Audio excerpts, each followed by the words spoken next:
سورہ توبہ آیت نمبر 17، سورہ نساء آیت نمبر 17۔ بسم اللہ الرحمن الرحیم۔ انما التوبۃ، سوائے اس کے نہیں توبہ، علی اللہ، اللہ تعالیٰ پر، للذین، ان لوگوں کے لیے ہے، یعملون السوء، جو کرتے رہے، السوء، برائیاں، بجہالۃ، نادانی کے ساتھ، ثم یتوبون، پھر وہ توبہ کرتے ہیں، من قریب، قریب سے، فاولئک، پس یہی لوگ، یتوب اللہ علیہم، اللہ رحمت کے ساتھ رجوع کرتا ہے ان پر، وکان اللہ، اور ہیں اللہ تعالی، علیمًا، جاننے والے، حکیمًا، حکمت والے۔ ولیست التوبۃ، اور نہیں ہے توبہ، للذین، ان لوگوں کے لیے، یعملون السیئات، جو کرتے رہے برائیاں، حتی، یہاں تک کہ، اذا حضر احدہم الموت، جب ان میں ایک کو موت حاضر ہوئی، قالا، تو کہے وہ، انی تبت الآن، بے شک میں نے اب توبہ کی، وللذین، اور ان لوگوں کے لیے بھی توبہ نہیں، یموتون وہم کفار، جو مرتے ہیں اس حال کہ وہ کافر ہوں، اولئک اعتدنا، یہ لوگ تیار کر رکھا ہم نے ان کے لیے، عذابًا الیما، عذاب دردناک۔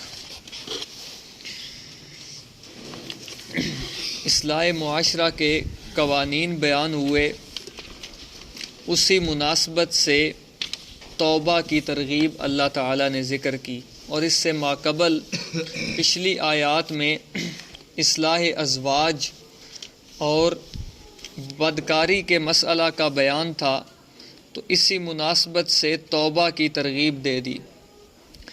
سب سے پہلی بات اور بنیادی اصول جو آپ نے پہلے بھی پڑھا ہے کہ کوئی بھی آدمی اگر کبیرہ گناہ کرے تو اس کی کئی صورتیں ہیں۔ اگر تو وہ گناہ کو گناہ سمجھ کے کرے اور گناہ کا احساس بھی اس کے دل میں ہو تو وہ آدمی فاسق ہے، کافر نہیں۔ اگر ایک آدمی گناہ کرے جائز سمجھ کے، وہ کافر ہے۔ اسی طرح ایک آدمی گناہ کر رہا ہے، اس کے دل میں گناہ کا احساس نہیں، وہ بھی کافر ہے۔ مثال کے طور پہ ایک آدمی نماز چھوڑتا ہے گناہ سمجھ کے، دل میں اسے افسوس بھی ہے، احساس بھی ہے کہ میں برا کرتا ہوں، وہ آدمی فاسق ہے، کافر نہیں ہے۔ ایک آدمی نماز چھوڑتا ہے جائز سمجھ کے، کہتا ہے نماز پڑھنا فرض ہی نہیں ہے، وہ کافر ہے۔ اسی طرح ایک آدمی نماز چھوڑ رہا ہے، اسے گناہ کا احساس ہی نہیں، وہ بھی کافر ہے۔ وہ آدمی جو گناہ کرتا ہے، گناہ کا احساس بھی ہے، اس کے لیے توبہ کا دروازہ کب تک کھلا ہے؟ اسی طرح جو مشرک اور کافر، یہ تو مسلمان کی بات ہے، مشرک اور کافر، اس کے لیے بھی توبہ کا دروازہ کب تک کھلا ہے؟ تو توبہ کا دروازہ کھلا ہے جب تک روح یہاں نرگٹ تک نہیں پہنچتی۔ امام الانبیاء صلی اللہ علیہ وسلم نے فرمایا، ان اللہ یقبل توبۃ العبد ما لم یغرغر، جب تک غرغرہ کی حالت نہیں شروع ہوتی اس وقت تک توبہ کا دروازہ کھلا ہے۔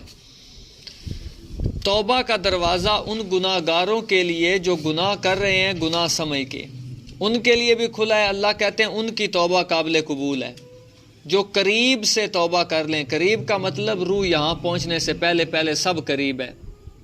توبہ کیا ہے؟ الندم التوبہ، گناہ پر ندامت، آئندہ نہ کرنے کا پختہ عزم، اسی کا نام توبہ ہے۔ لیکن ان لوگوں کی توبہ قبول نہیں جو یہاں روح پہنچنے پر توبہ کریں، یہاں پہنچی کہے اب توبہ، اب قبول نہیں۔ کیوں؟ اس لیے کہ ایمان بالغیب، بن دیکھے ایمان اللہ تعالیٰ کو مطلوب ہے۔ جب یہاں روح پہنچے تو آدمی کو فرشتوں کا مشاہدہ ہو جاتا ہے، ان کو دیکھ لیتا ہے، آخرت کے بعض احوال بندہ سامنے دیکھ رہا ہوتا ہے، اس لیے اس کی توبہ اس وقت قبول نہیں۔ اسی لیے تو فرعون کی توبہ قبول نہیں ہوئی۔ جب غرق ہو رہا تھا اس وقت اس نے کہا آمنت برب موسیٰ و ہارون، اب میں نے ایمان لے آیا۔ اللہ نے کہا اب ایمان قبول نہیں ہے۔ اغرقنا آل فرعون، فرعون اور اس کی آل سب کو ہم نے غرق کر دیا اور ختم ہو گیا، اس کی توبہ قابل قبول نہیں ہوئی۔ اور اللہ نے قرآن میں کہا یکدم قومہ یوم القیامہ، قیامت والے دن اپنی قوم کا قائد ہوگا، رہنما ہوگا اور انہیں جہنم میں پھینکے گا اپنے سمیت۔ تو اس وقت اس کی بھی توبہ قبول نہیں ہوئی۔ دوسری کن لوگوں کی توبہ قبول نہیں؟ فرمایا ان لوگوں کی توبہ قبول نہیں یموتون وہم کفار، جو ہیں کافر، کفر سے توبہ نہیں کرتے، ہیں مشرک، شرک سے توبہ نہیں کرتے، باقی استغفر اللہ لگائی ہے، شرک نہیں چھوڑتے، کفر نہیں چھوڑتے اور استغفار کرتے ہیں، ان کی توبہ بھی قبول نہیں۔ یہ معنی ہے للذین یموتون وہم کفار، ہیں کافر، استغفار کی تسبیح صبح سے شام تک پھیر رہا ہے اصحاب رسول کا دشمن، وہ دشمنی نہیں چھوڑتا، ویسے استغفر اللہ کر رہے، حج کر رہے، عمرے کر رہے، نمازیں پڑھ رہے، کچھ بھی نہیں، سب فضول ہے ختم نبوت کا دشمن، ساری زندگی استغفار کرتا رہے، ایسی توبہ قبول نہیں جب تک اس کفر سے توبہ نہ کرے۔ ہو خدا کی توحید کا دشمن، جب تک شرک سے توبہ نہیں کرے گا اس کی توبہ قبول نہیں۔ اور یہ آیت رد ہے رائیونڈیوں کے طریقہ تبلیغ پر۔ یہ کہتے ہیں سب سے پہلے مشرک کو مسجد میں لاؤ، نماز پہ لگاؤ، پھر عقیدے کی دعوت دینی ہے۔ اللہ کہتے ہیں ایسے لوگوں کی توبہ استغفار قبول نہیں، نماز کہاں قبول ہوگی؟ سب سے پہلے کفر سے توبہ ہوگی، عقیدے کی اصلاح ہوگی، پھر عمل کی طرف دعوت ہوگی۔ امام الانبیاء صلی اللہ علیہ وسلم نے حضرت معاذ رضی اللہ تعالیٰ عنہ کو یمن کی طرف دائی بنا کر بھیجا۔ مسلم شریف کی حدیث ہے، آپ نے کہا فَلْتَكُنْ أَوَّلَ مَا تَدْعُو إِلَيْهِمْ عِبَادَةُ اللَّهِ، سب سے پہلے لوگوں کو وہاں توحید کی دعوت دینا، جب توحید مان لیں پھر نماز کا کہنا۔ یہ ہے دعوت محمدی، اور یہ ہے دعوت محمدی کا طریقہ۔ یہ دعوت محمدی نہیں کہ ایک آدمی کا عقیدہ ہی کفری ہے، اصحاب رسول کا دشمن ہے، خدا کی توحید کا دشمن ہے، اسے لا کر مسجدوں میں کھڑا کر دو مسجد گندی کرنے کے لیے۔ نہیں، سب سے پہلے انہیں توحید سکھاؤ، ان کا عقیدہ صحیح کرو، عقیدہ مان لے تب نماز فرض ہوگی، پہلے فرض ہی نہیں ہے ان پر۔ پڑھے نہ پڑھے برابر ہے، پڑھے گا تب بھی لعنت ہے، نہ پڑھے ویسے بھی لعنت ہے۔ اسی طرح ان کے ساتھ قربانی بھی نہیں، یہ بھی ان کی بھول ہے کہ قربانی ان کے ساتھ قربانی ہوتی ہے خون بہانا، خون ایک بہتا ہے ساتھ کی طرف سے، ایک ہی خون ہے جو ذبح کے وقت نکلتا ہے، اور قربانی اس خون کا نام ہے۔ لن ینال اللہ لحومها ولا دماؤها ولکن ینالہ التقوی، اور وہ خون کی اصل بنیاد وہ تقوی پر ہے، توحید پر۔ خون آپ کو پتہ ہے دودھ کے ایک حصے کے اندر پیشاب گرے سارے دودھ میں سرایت کر جاتا ہے، مکس ہو جاتا ہے۔ اس خون کے ایک حصے میں جب کافر آدمی کافر عقیدے والا ہوگا تو وہ سارے خون میں سرایت کر جائے گا، کسی کی بھی قبول نہیں ہوگی۔ اسی طرح ریاکار اگر شامل ہو جس کا مقصد ریاکاری ہے، ان کی علامات ہیں، رسم و رواج آ جائیں تو خرچہ کرے گا، فری کی عبادت، نماز نہیں پڑھتے قربانی دے رہے ہیں، یہ سب ریاکاری کی علامات ہیں۔ نماز تو فری عبادت ہے، یہ نہیں کرتے، اور قربانی بڑے فخر کے ساتھ دو دو تین تین کرتے ہیں، یہ سب ریاکاری کی علامات ہیں۔ ایسی قربانی اس ایسے آدمی کے ساتھ قابل قبول نہیں جس کا مقصد ریاکاری ہو یا مقصد گوشت ہو۔ تو بہرحال آیت کے اندر اصول یہ ہے کہ کافر پہلے کفر سے توبہ کرے گا، پھر باقی کاموں سے اس کی توبہ قابل قبول ہے۔ جب تک کفر پر ہے تو اس کی کوئی توبہ قبول نہیں، جب تک کفر سے توبہ نہ کرے۔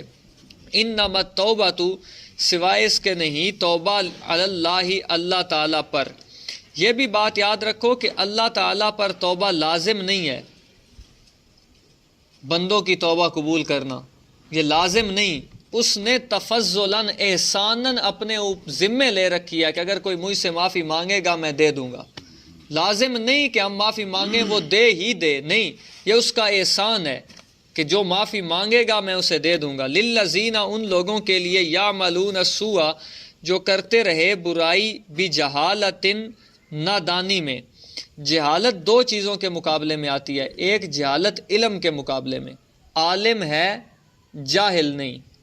ایک آتی ہے جہالت سنجیدگی کے مقابلے میں، کہ ایک آدمی سنجیدہ ہو، متانت والا ہو تو ہم کہتے ہیں کہ یہ سنجیدہ ہے، جاہل نہیں۔ ایک ہو علم والا لیکن ہو غیر سنجیدہ، اس کو بھی جاہل کہا جاتا ہے۔ یہاں جہالت سے مطلب ہے جن لوگوں نے گناہ کیے غیر سنجیدگی کی حالت میں۔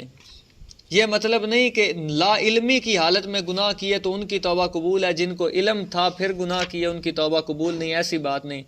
مطلب ہے کہ جنہوں نے غیر سنجیدگی کی حالت میں گناہ کرتے رہے ان کی توبہ قبول ہے۔ ثم یتوبون، پھر وہ توبہ کریں قریب سے، فاولئک، پس یہ لوگ، یتوب اللہ علیہم، اللہ رحمت کے ساتھ رجوع کرتا ہے ان پر، وکان اللہ، اور ہے اللہ تعالی، علیما، جاننے والا، حکیما، حکمت والا۔ ولیست التوبۃ، اور نہیں ہے توبہ، للذین، ان لوگوں کے لیے، یعملون السیئات، جو کرتے رہتے ہیں برائیاں، حتیٰ، یہاں تک کہ، اذا حضر احدہم الموت، جب حاضر ہوتی ہے ان میں ایک کو موت، کالا، تو کہتا ہے، موت سے مراد روح کا یہاں پہنچنا، کالا کہتا ہے، انی تبت الآن، بے شک میں نے اب توبہ کی، وللذین، اور ان لوگوں کی توبہ بھی قبول نہیں، یموتون، جو مرتے ہیں اس حال کہ وہ کافر ہوں، اولئک اعتدنا لہم، یہ لوگ تیار کر رکھا ہے ہم نے ان کے لیے، عذابا علیما، عذاب